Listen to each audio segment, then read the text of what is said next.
F1 Rwanda twagarutse rero aho muri hose nizere ko ibintu bigiye bimeze neza abakunzi ba F1 ubundi ikintu kigaragaza ubusirimu bw'abantu bo muri F1 nta kibazo baba bafite. Hanyuma rero kuri tariki 29 nk'uko mubibona kuri ako gaskejo gato nabaye screenshotinze 29 sezo yacu iri butangire iratangirira Bahrain mu mujyi bita Sakir ni nka kapito yabo. Ubwo rero niho Grand Prix ya mbere iraba ari Sakir Grand Prix ibera mu birwa bya Bahrain nyine hariya mu Barabu. Hanyuma rero byo ubwo 29 ni mu byumweru bibiri mushatse mwamududesha amakoti tugatangira ibirori nk'uko bisanzwe. Nizere yuko amakipe yose ariteguye nubwo Lewis Hamilton yigiriye muri Ferrari ko azakinamo umwaka utaha. Ubu ngubu uyu nguyu n'umwaka wa nyuma muri Mercedes, iyi season ya nyuma agiye kuresingira muri Mercedes. Ibi rero abongereza bakunze kubyita ngo ni last dance, ni akantu ka nyuma ukora usezera abantu. Ahangaha Lewis Hamilton agomba kwica umuntu byanga binoga. Max Verstappen yicare we na Red Bull ye biteguye yuko bagiye kubona challenge batigeze babona. Red Bull buri gihe bayicecekeye ibintu byayo ibikora icecetse, nta kintu kinini bishaka gutangaza hanze. Uriya mu team principal wabo uwo bita Hona ntago agira amagambo menshi, umubona gusa arimo aragukubita Grand Prix win imwe ku yindi mu gihe Toto Wolff we icyazwiho ni uguhora muri media yivugira amagambo.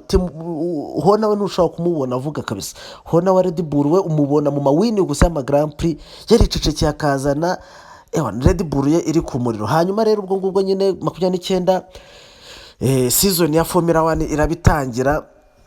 Hanyuma rero ariko mbere yo kwitangira amakipe arabanza akamumurika amamodoka yayo mashyashya y'uwo mwaka, kuko buriya muri Formula 1 buri sezo itangiye imodoka igomba kuzana imodoka nshyashya yayidekoye nshyashya. Urugero ni nk'ingiyi Alpine. Iyi Alpine musanzwe muyizi ni ikipe y'Abafaransa, ifite headquarters mu Bufaransa ariko ifite n'akandi ga headquarter mu Bwongereza. Bari amakipe menshi ya Formula 1 akunda kuba mu Bwongereza sinzi impamvu, usibye amataliyani aba mu Butaliyani ako n'ikipe y'Abanyamerika usanga amagaraje yayo yibera mu Bwongereza, sinzi impamvu bakunda mu Bwongereza. Iyi Alpine murayizi ni ikipe yaguzwe na wa Munyamerika ishoramo 30% bitaga Renault. Ryan umunyamerika wakinnye amafilime menshi cyane, muzi amafilime bitaga ngo Six Underwood ndatekereza. Ariko iyo yamenyekanyemo cyane noneho hari Red Notice yasohotse umwaka wabanjije ushize, ari filime nziza yari ari kumwe na ba The Rock. Uwo ngo rero yarayiguze. Hanyuma ariko na Alexander Trent Arnold, uyu ni umukinnyi wo muri Liverpool muramuzi, nawe yishoyemo imigabane. Na Juan Mata wakiniye Man United na Chelsea, ubu ngo asigaye ari muri Turukiya, nawe yayishoyemo iyi ni ikipe y'abasportif bundi, kuko hari n'undi mujyama w'iteramakofi nawe bita Joshua, ni umwongereza bita Joshua. Abantu baramuzi, abantu bareba iteramakofi aramuzi, yashemeye ugabane muri iyi kipe bita Alpine kabisa. Iyi Alpine ni ikipe ariko kubera yuko itishoboye cyane mu bintu bya mekanike ifashwa niyo bita Renault y'Abafaransa kabisa, ariko igafatanya na za Mitsubishi muri manufacturing mu gukora iyi modoka nyine. Ifatanya na za Mitsubishi, sinibuka izindi ganda z'imodoka, zigafatanya zigakora iyi modoka ya Alpine nyine. Ifite abashoferi bayo bose ni Abafaransa. Esteban Ocon ni Umufaransa ariko ushaka kwiyitirira Canada. Pierre Gasly nawe ni Umufaransa furu uvuga Igifaransa cyonyine utazi Icyongereza. Dore nako kamodoka gashyashya rero nuko nguko kazaba kameze. Iyi niyo modoka igiye kumanukana muri 2024. Hanyuma na za Williams zagiye zironshinga ku itariki 14 ejo bundi. Mercedes igomba kuba ironshinga nayo modoka yabo. Turebe none akamodoka bazazana 15.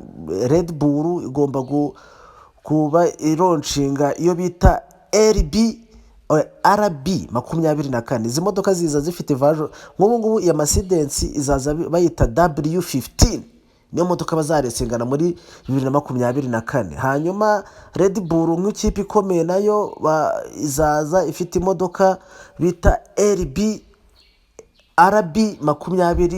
24.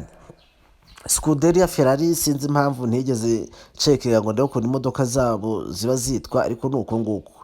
Hanyuma rero tukiva aho ngaho, muri uyu mwaka wa 2024 hajemo imodoka nshyashya, hajemo ikipe nshyashya, ariko ikipe ijemo ikaba ije gusimbura agakipe byagoye umwaka ushize, agakipe k'abataliyani bita Alfa Romeo. Alfa Romeo ni agakipe k'abataliyani kagiye muri Formula 1 kera cyane, muri za 54 gutyo.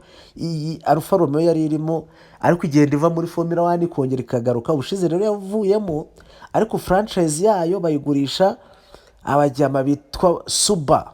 Imodoka za Suba, ndumva abantu baza amamodoka Suba barayizi.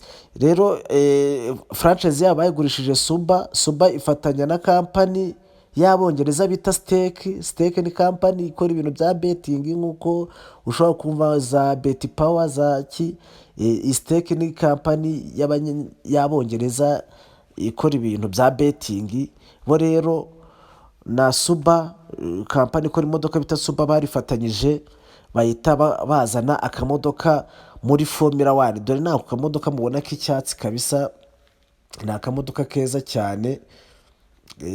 Aka kamodoka ka Stake nyine kazaba kari muri Formula 1, ariko ubwo tuvuga yuko 2024 2026 hazazamo iyindi kipe bita Audi. Iyo ngiyo ni imodoka y'Abadage, ariko ikorwa n'Abanyamerika, ndatekereza ko ni iy'Abadage. Iyi Audi rero nayo 2026 izaba yakandagiyemo hano, ibintu bizaba ari umuriro. Ni ukuvuga ko 2026 niba nta kipe yavuyemo, tuzaba dufite amakipe 11 muri Formula 1. Dufite n'aba drivers n'abashoferi 22, kuko burabizi buri kipe ifite abashoferi 2. Iterekamo imodoka ebyiri mu muhanda, ubundi hakahita haba icyo bita lights out and away we go. Sawa rero, bye, tubonane kuri ayo matariki ya 29 twongera turebera hamwe ikintu kizaba kigiye kubera Bahrain. Bye bye, sawa, ciao.